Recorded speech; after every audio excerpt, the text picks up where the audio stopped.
مساء الخير. راح نجهز كيكة للمبتدئين سهلة وبسيطة وما فيها أي خطوات معقدة. راح أبتدي أول شيء أجهز صينية الخبز عندي.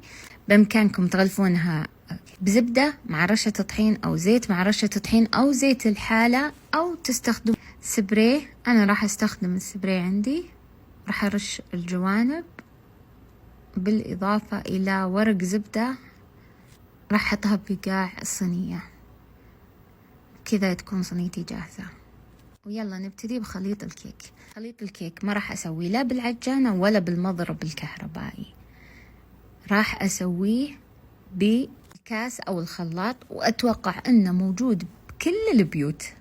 راح أنزل البيض عندي ورشة الملح، بعدها راح أخلط لمدة دقيقة لين ما يكون عندي رقوة يتجانس. بعدها راح أنزل عندي السكر، راح أستمر أخلطه لمدة 3 دقايق. بعدها استخدمت الخلاط أو الكاس الكهربائي بما أنه كان في إشكالية على العجانة على المضرب الكهربائي. إذا مو متوفر وكيف راح أستمر بخلط السكر إلين ما يتغير لون الخليط عندي ويفتح. بعدها راح أشيل الغطاء اللي بفتحة غطا الكاس، وراح أنزل الزيت. شايفين شلون أنزله شوي شوي.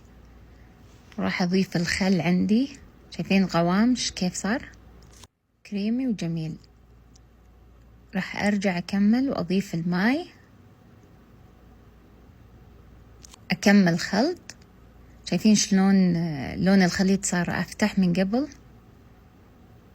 بعدها راح أنزل جميع المواد السائلة اللي خلطناها بالكاس بزبدية عندي، وراح أضيف عليها الفانيلا وراح أقلبها مع الخليط.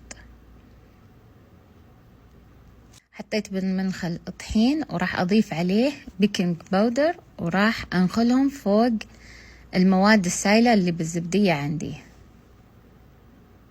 مباشرة. بعدها راح أقلب الطحين عندي مع المواد السائلة، وراح أوقف أول ما أشوف أن الطحين اختفى عندي.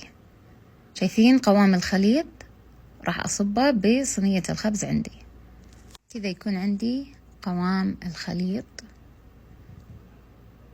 بعدها راح أمرر عود الشواء عندي بالخليط عشان أتأكد أنه الخليط ما فيه أي فقاعات.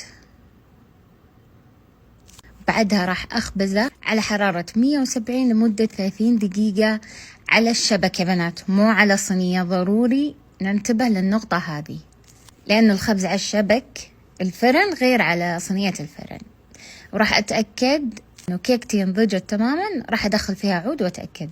وإذا كان في كيكتي أي ارتفاع أو تشقق مزعجني، راح أقلب الكيكة على طول على شبكة تبريد، وأتركها تبرد بهالطريقة. وبكذا ما أضطر أني أتخلص من جزء من الكيكة وأقص الجزء المرتفع عندي. شايفين يا بنات جمال لون الكيكة؟ شايفين كيف ذهبية جميلة؟ جربوها عطوني رايكم فيها. راح أترك الكيكة تبرد تماما، بعدين أغلفها ببلاستيك وأدخلها بالثلاجة أقل شيء 2 ساعة قبل التزيين.